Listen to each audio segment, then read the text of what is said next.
السلام علیکم سامعین، آپ کی میزبان عنبری حسیب عنبر کا آداب۔ آج ہم آپ کی ملاقات کروائیں گے اپنے پروگرام میں جس شخصیت سے، وہ ایک بنیادی حوالہ ان کا شاعری ہے کہ بہت اچھے شاعر ہیں، لیکن اس کے علاوہ بھی وہ نقاد بھی ہیں، نظامت کار بھی ہیں۔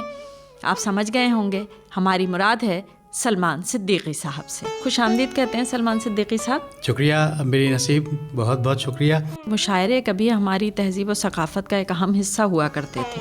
آج جو مشاعرے ہو رہے ہیں، کیا اس کے معیار سے آپ مطمئن ہیں؟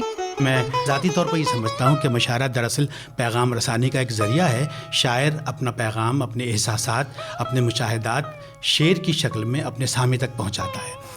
اب اس صورت میں کچھ معاملات یوں تبدیل ہو گئے کہ کچھ لوگوں نے اسے اسٹیج پہ باقاعدہ پرفارم کرنا شروع کر دیا۔ سوز شاہ جہاں پوری انہوں نے یہ کہا بھائی، کہنے لگے ایک زمانہ تھا جب مشاعرے میں لوگ پہلو نہیں بدلتے تھے، اب لوگ نشست بدل لیتے ہیں۔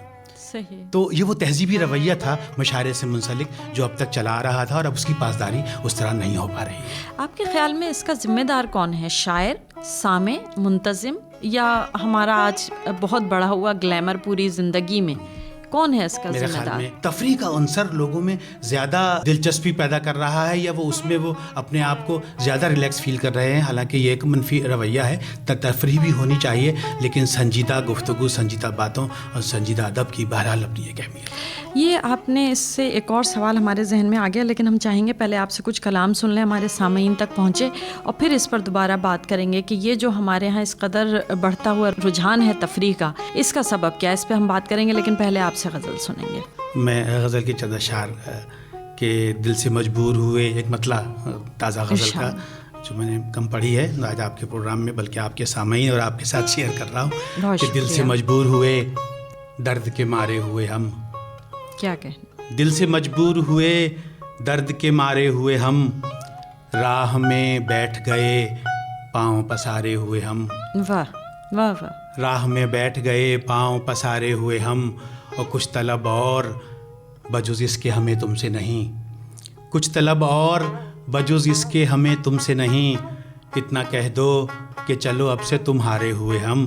واہ۔ کچھ طلب اور بجز اس کے ہمیں تم سے نہیں، اتنا کہہ دو کہ چلو اب سے تم ہارے ہوئے ہم، اور پھر کسی سے بھی رفاقت کا بھرم رکھ نہ سکے، پھر کسی سے بھی رفاقت کا بھرم رکھ نہ سکے، بے سبب قرب کی مسند سے اتارے ہوئے ہم، اور جیت جاتے تو تیری ہار کا دکھ ہی رہتا، کیا کہیں؟ جیت جاتے تو تیری ہار کا دکھ ہی رہتا، کیا خبر تجھ کو کہ ہیں جان کے ہارے ہوئے ہم۔ واہ واہ۔ جیت جاتے تو تیری ہار کا دکھ ہی رہتا، کیا خبر تجھ کو کہ ہیں جان کے ہارے ہوئے ہم، اور ہجر، اور کیسے کہتے ہو کہ اس ہجر سے ہوتا نہیں کچھ، کیسے کہتے ہو کہ اس ہجر سے ہوتا نہیں کچھ، کیا تمہیں ٹھیک لگے ہجر گزارے ہوئے ہم۔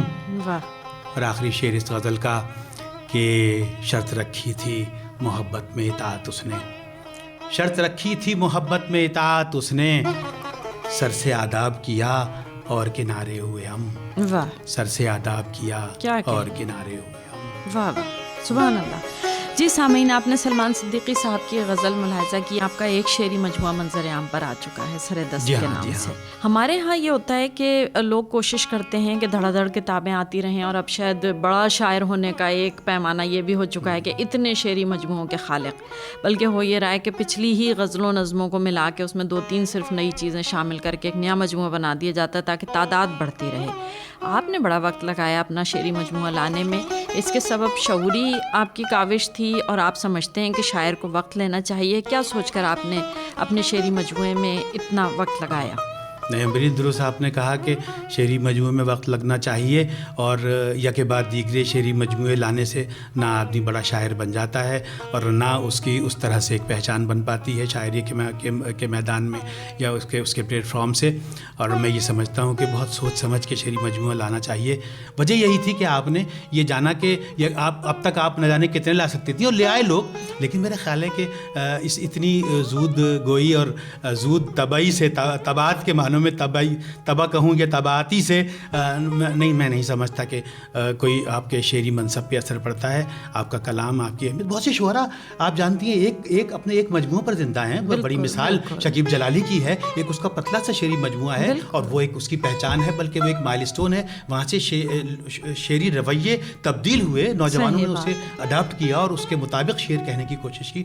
غالب سے آپ دیکھیے تو پھر ہمارے عہد تک محبوب خزاں صاحب کو دیکھ لیجیے. تو یہ تو ماننے والی بات ہے کہ آپ کے کلام میں جو قوت ہے وہ اپنے آپ کو منوا لیتی ہے اور اس کے لیے کوئی ڈھیر لگانے کی ضرورت نہیں ہوتی ہے.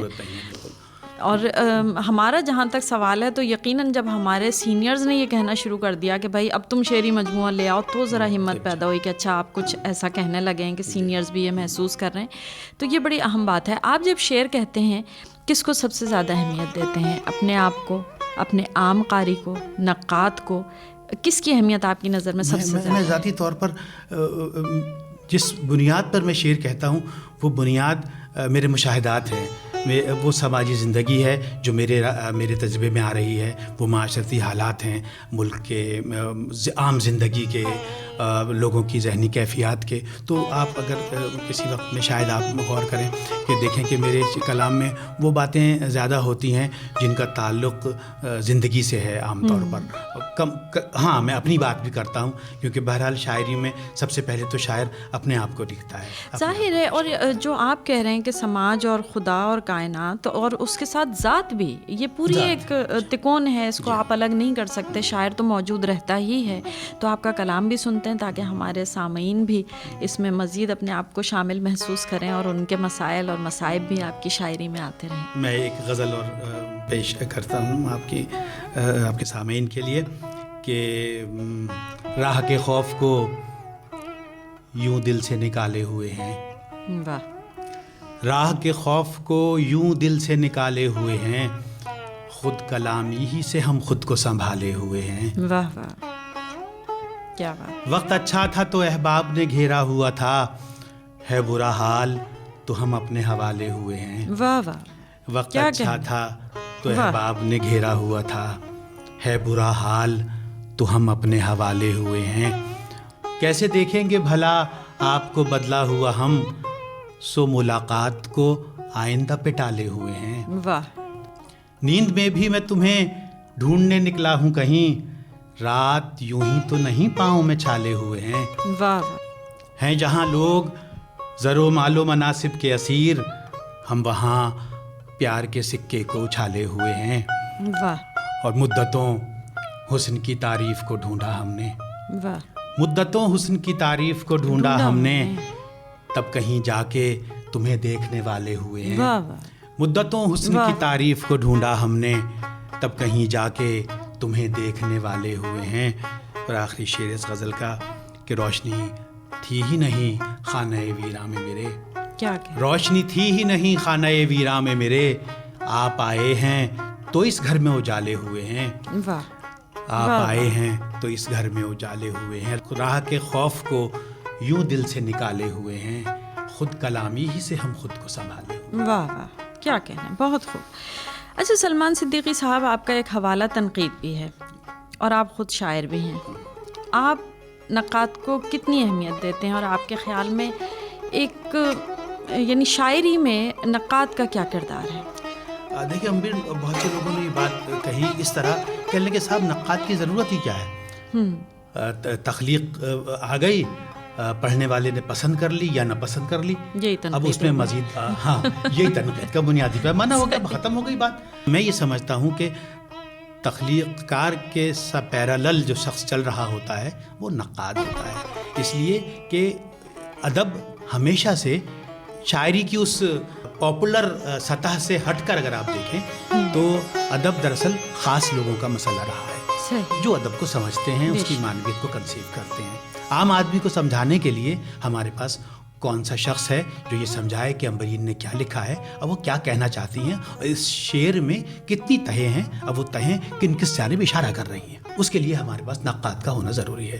نقاد ہی اپنے قاری کو یا ادب سمجھنے والے کو یا ادب سے خصوصی شغف رکھنے والے کو یہ سمجھائے گا کہ کون سی تخلیق کی سطح پر پیش کی گئی ہے, اس کے ابلاغ کی سطح کیا ہے, اس کی تفہیم کس طرح کی جائے گی اور کس طرح کی جانی چاہیے, اسے کس طرح سمجھنا چاہیے. ممکن ہے میں کسی بہت ہی سطحی درجے پر کسی تخلیق کو آپ کی سمجھ رہا ہوں یا کسی شاعر کی سمجھ رہا ہوں, لیکن جب نقاد اشارہ کرے تو میں سمجھوں کہ یار یہ گوشہ تو میں نے سوچا ہی نہیں تھا.